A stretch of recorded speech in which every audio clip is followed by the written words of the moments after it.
Hello everyone, welcome back to my YouTube channel IELTS with Muskan.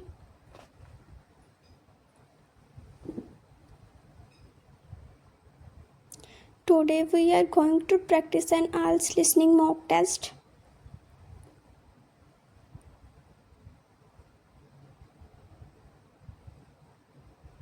This test contains 40 questions divided into 4 parts.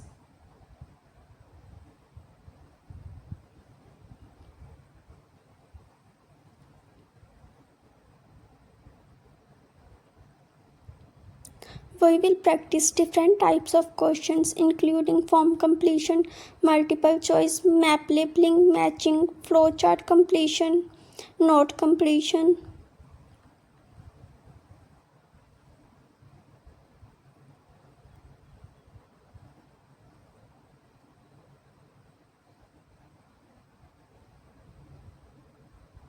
So listen carefully and try to answer the questions before checking your answers.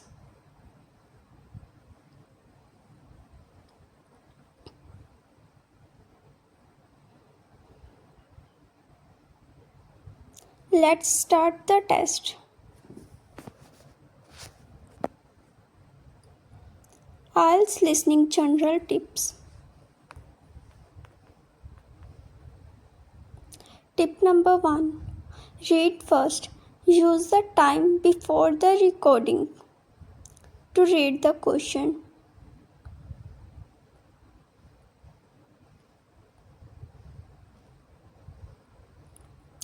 Tip number 2. Predict the answer. Think about whether you need a name, number, place, date, or noun.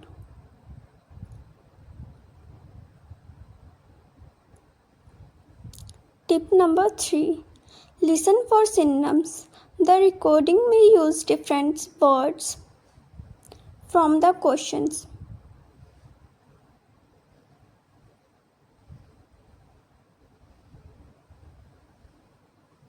Tip number 4. Follow the word limit. Always check the instruction before writing your answers.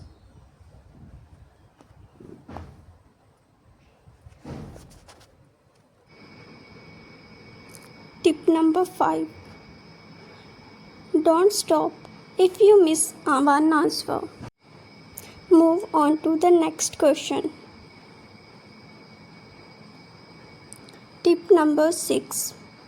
Check spelling. Correct spelling is very important in IELTS listening test.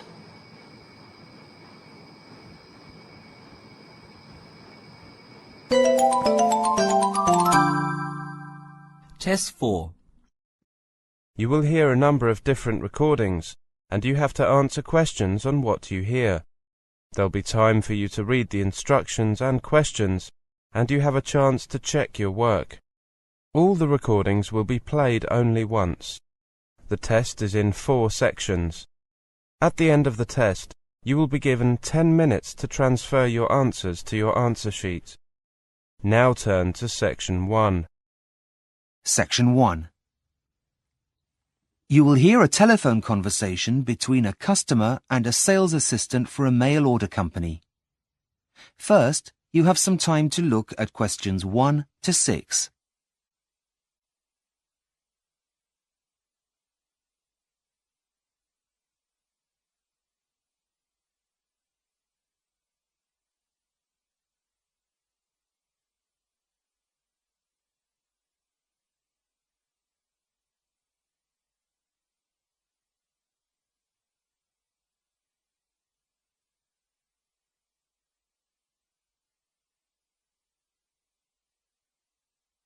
You will see that there is an example that has been done for you. On this occasion only, the conversation relating to this will be played first. Good morning. How can I help? I'd like some help with ordering a book. I've tried your website, but it says it's offline at the moment and to call this number. The answer is website. So website has been written in the space. Now we shall begin. You should answer the questions as you listen because you will not hear the recording a second time. Listen carefully and answer questions 1 to 6. Good morning. How can I help? I'd like some help with ordering a book. I've tried your website, but it says it's offline at the moment and to call this number. Oh, yes. I do apologize. We've been having some problems with it, but I can take the order over the phone if you like. That would be great. It's a gift, you see. Can I take your name, please? Yes, of course. It's Zara Freeman. Is that Zara with an S or a Z? With a Z. Z-A-R-A. Just writing that down. Right. What was the title of the book you'd like me to order? I think it's called Future Words. No, hang on. Sorry. That's Future Worlds. Okay, just typing that in. I can't seem to find it. Do you know the name of the author? I'll do a search. Yes, it's by a man called Richard Watson. Watson, as in W-A-T-S-O-N. Yes, that's right. Oh, yes, here it is. It's only just been released. It's a self-help book, is that right? Yes. Now, it costs £12.99. Yep, that's fine. Okay. How would you like to pay? Is a debit card okay? No, sorry. We only accept credit cards. Oh, dear. Just let me check to see if I have it with me. Oh, yes, here it is. Can you read me the long... Before you hear the rest of the conversation, you have some time to look at questions 7 to 10.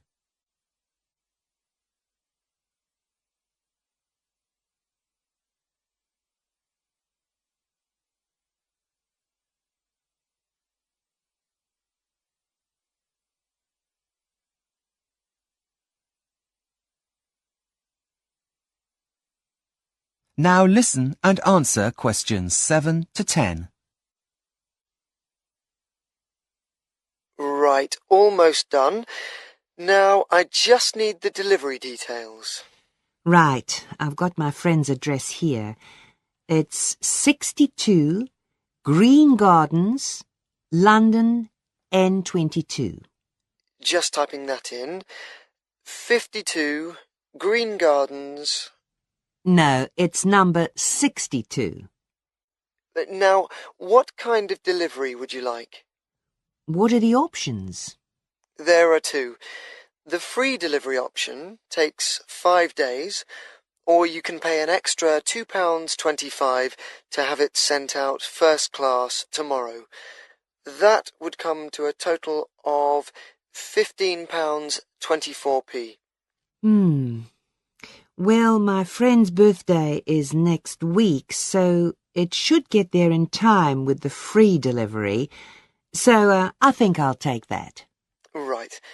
That means that it will be delivered on the 21st of February, any time from 8 a.m. to 6 p.m. Is that okay? Well, I know my friend leaves early for work, so would it be possible for him to pick it up from the local post office instead? I'm afraid that won't be possible, but I could add some special instructions for it to be left with someone else, a neighbour, perhaps? Actually, yes. I have met the old lady who lives next door, and she's bound to be home. Could you leave it with her? Fine. I'll add that if he's not home, then the package should be left with the neighbour. That's great. Thanks very much for your help. My pleasure. Thank you for shopping with... That is the end of section 1. You now have half a minute to check your answers.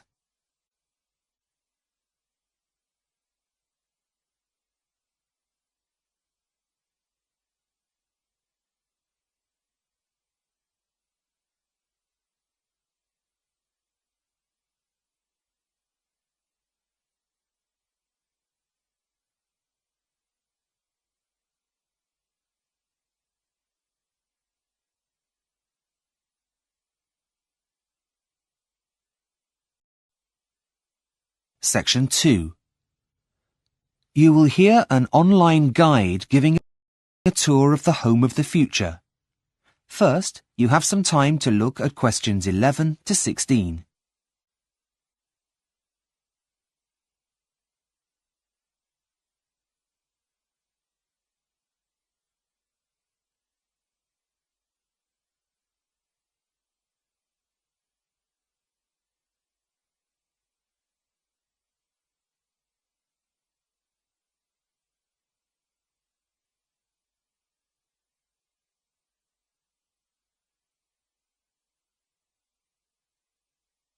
Now listen and answer questions 11 to 16. Welcome to the Homes of the Future online website. I will be your virtual guide around the homes you could soon be living in. Let's begin our tour in the bedroom. Firstly, the bed is programmed to gently rock you awake in the mornings. There'll be no more rude awakenings by an alarm clock, and it will also know what time you need to wake up, as it will get that information directly from your personal digital assistant, that is, your PDA, which will be inserted into you.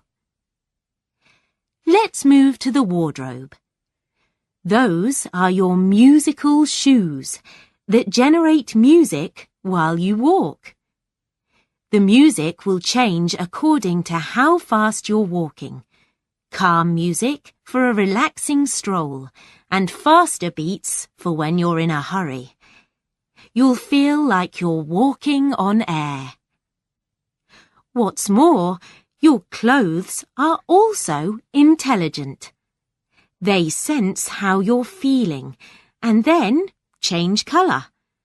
The fabric that they're made of also converts your body heat into a low-voltage electricity generator for some of the gadgets that are now inside you, like your PDA, for example. Moving on to the bathroom. So, after waking up, you need a shower. There's no need to turn on any taps, as the house will know exactly what temperature you like the water in the mornings, though you'll still have to wash yourself. From the bathroom, we move into the kitchen. Now, we've all had that horrible feeling when you can't find your keys just as you're about to go out. Well, in the home of the future, you wouldn't need to panic. All you need to do is an internet search.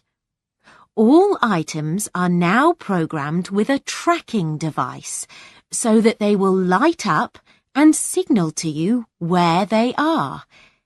Just in case the object is upstairs, the house will project its position on your fridge. Speaking of your fridge, this is now as intelligent as your clothes. Not only does it keep a record of when you're running low on everyday essentials, like milk, but it emails your local grocery store, which will deliver them for you. It can also help with planning meals if you have friends over for dinner, by moving the chicken from the freezer so that it'll thaw in time. Before you hear the rest of the tour, you have some time to look at questions 17 to 20.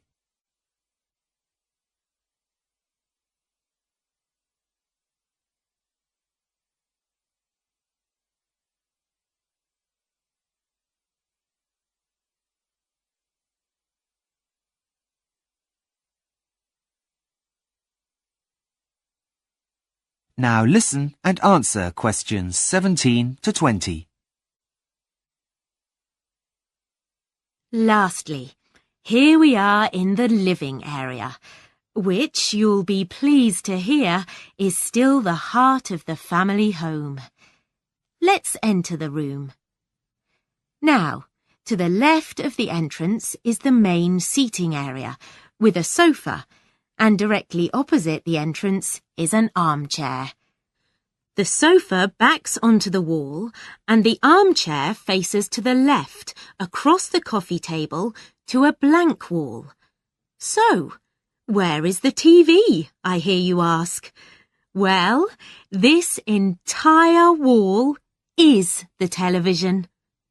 The whole thing is a plasma screen, designed to show your TV, surf the internet, or, when it's not in use, it displays anything you want it to, from family pictures to famous works of art. On the opposite wall to the sofa is a fireplace, which still has a real fire.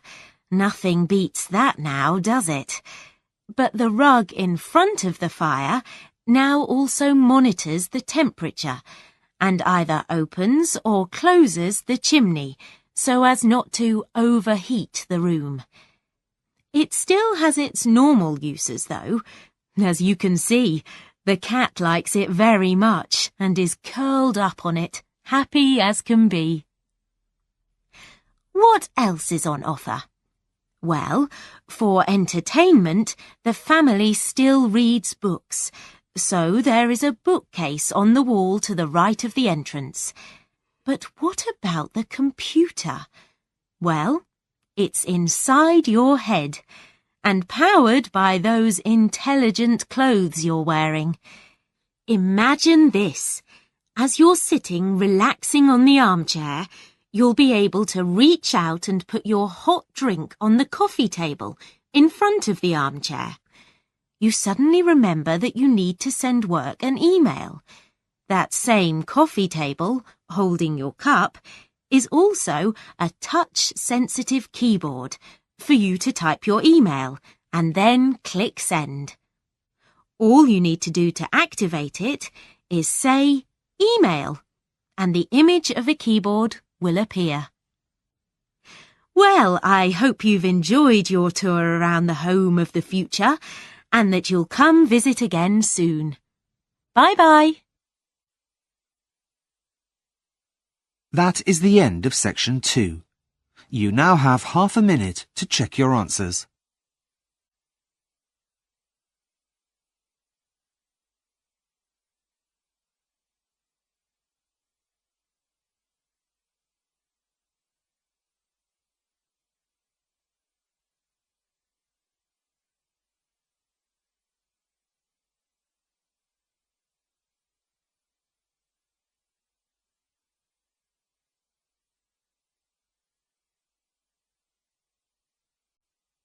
Section 3. You will hear a tutor talking to a student about a future assignment. First, you have some time to look at questions 21 to 25.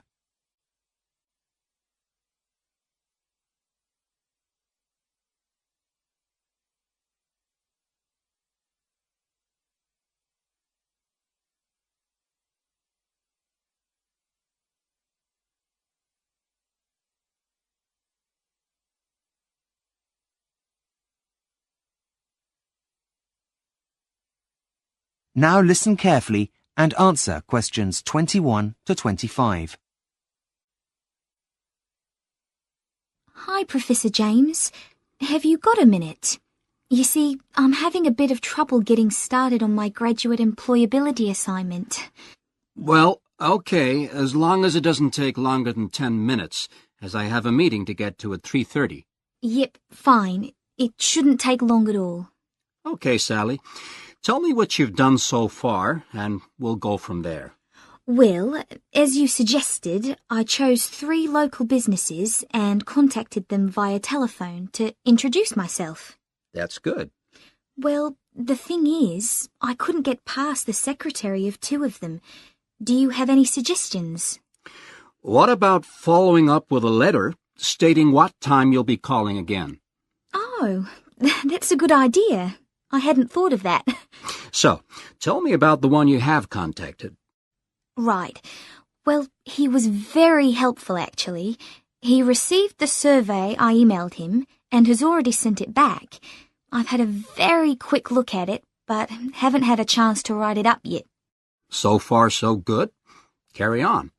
Well, apart from that, I've also found a lot of statistics that exist on the starting salaries graduates begin on once they finish studying.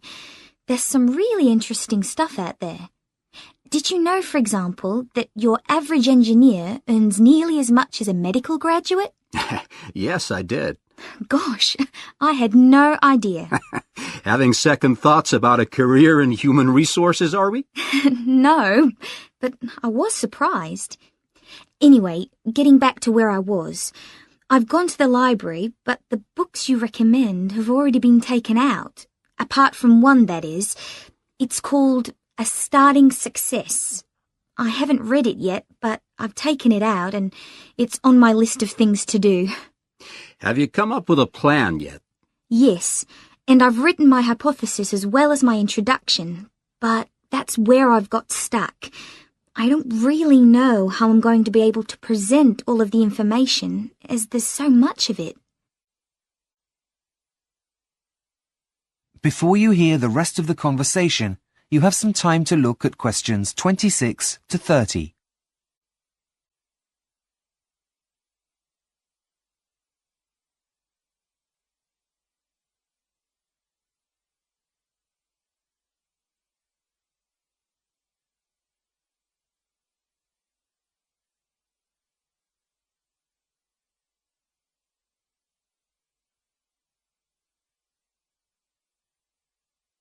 Now listen and answer questions 26 to 30. Well, firstly, I'd recommend you start with analyzing what the employer said. Now, can I have a look at the questionnaire you wrote? Yes, here it is. Thanks. Oh, dear. Well, it's no wonder you're overwhelmed with information. You've collected a lot of information which can be overwhelming. Oh dear, that took me ages. And does that mean I can't use it? Afraid so. But don't worry, if you've got a pen and paper, I'll quickly give you some pointers, and then you can rejig it to get the information you're looking for.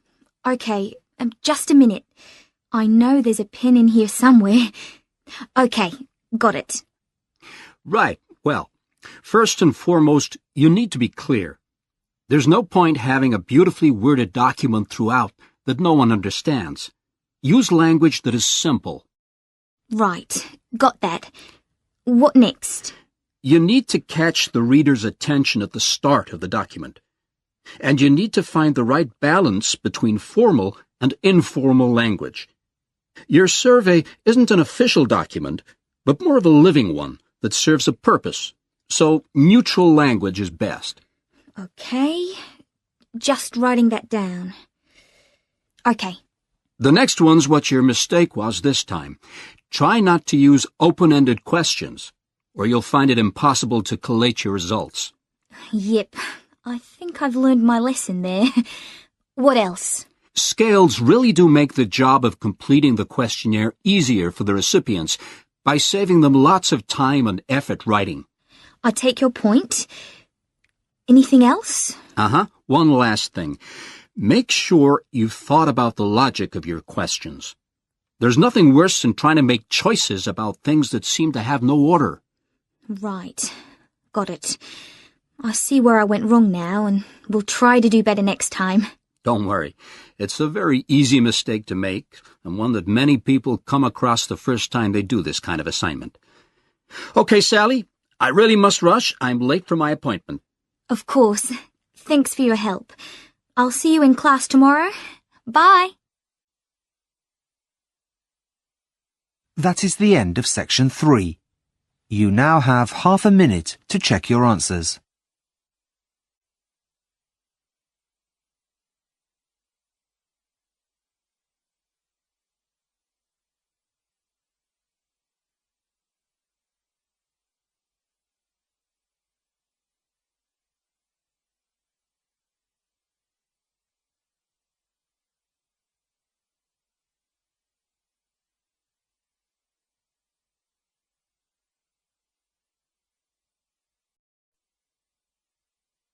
Section 4.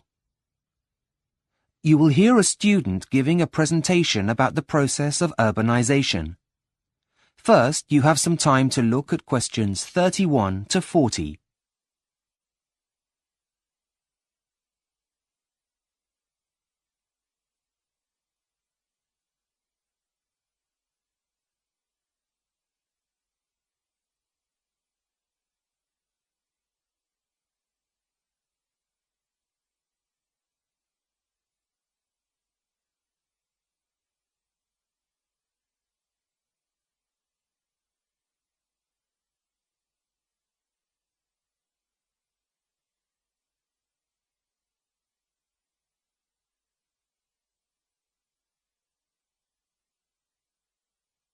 Now listen carefully and answer questions 31 to 40.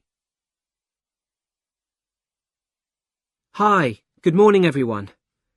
I'm here today to present my findings on the process of urbanisation and its impact on the environment. As you know, urbanisation involves the movement of people from the countryside to the cities. As this process continues, the cities of the world continue to grow. I will demonstrate how this growth is eating away at the planet's most fertile land. My research has focused on 2 studies that looked at land use in the United States.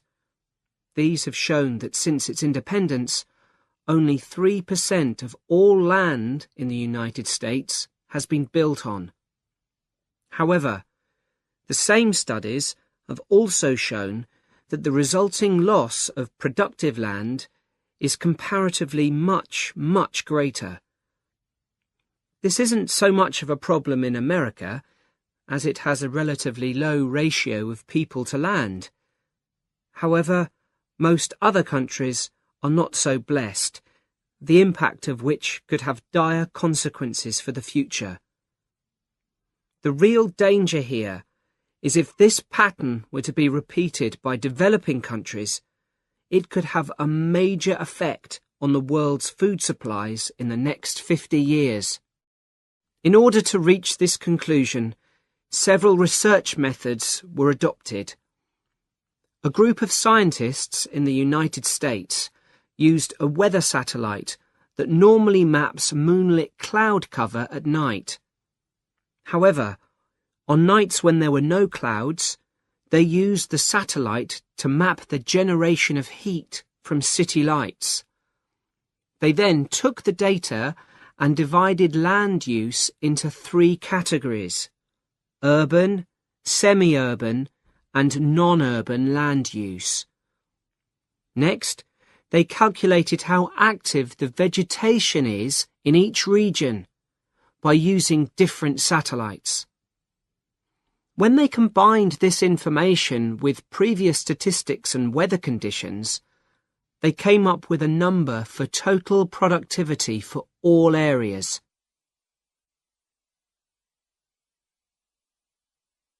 So what did the results of this process of land classification show?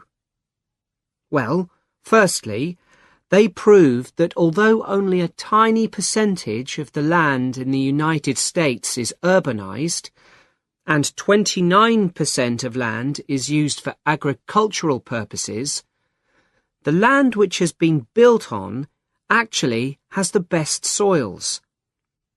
These were independently corroborated by a second team of scientists in San Francisco, whose results show that this process is happening even faster in the southeastern corner of the United States. This means that land that is extremely productive from an agricultural point of view is being taken over by lawns, golf courses, and a few scattered trees. As a direct result of urbanization, the researchers in San Francisco calculated that every year 91 million tons of plants are lost in the US. So what does this mean for the future? Well, I have come up with some of my own ideas for practical solutions.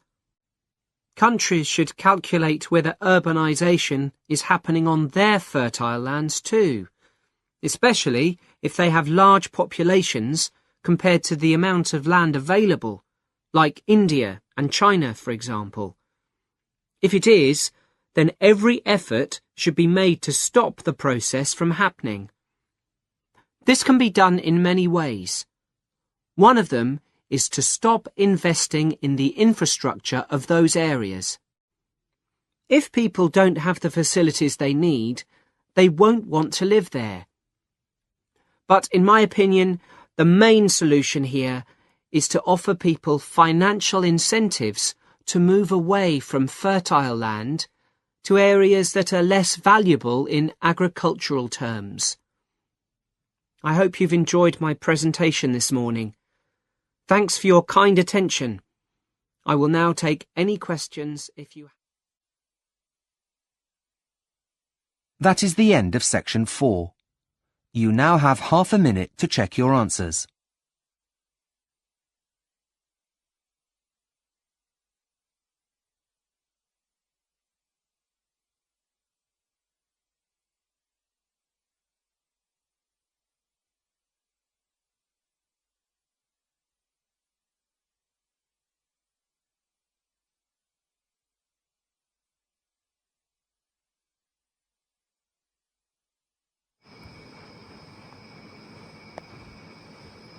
That is the end of So the this listening is a test, complete the answer. IELTS test.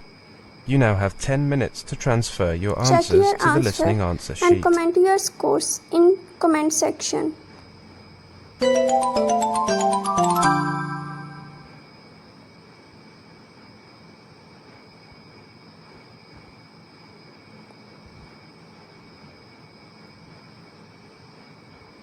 So this was our IELTS listening mock test.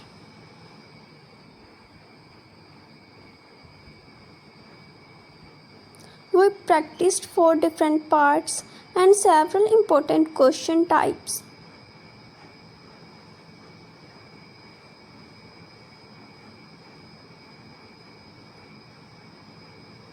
Remember, the best way to improve your listening score is to practice regularly and analyze your mistakes.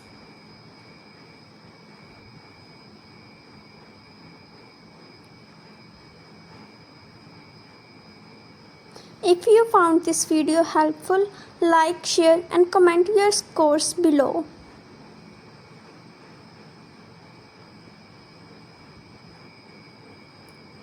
And don't forget to subscribe to the channel for more IELTS practice videos.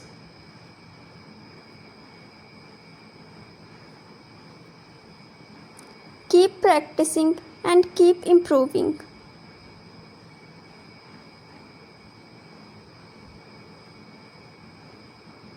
See you in the next video. Bye.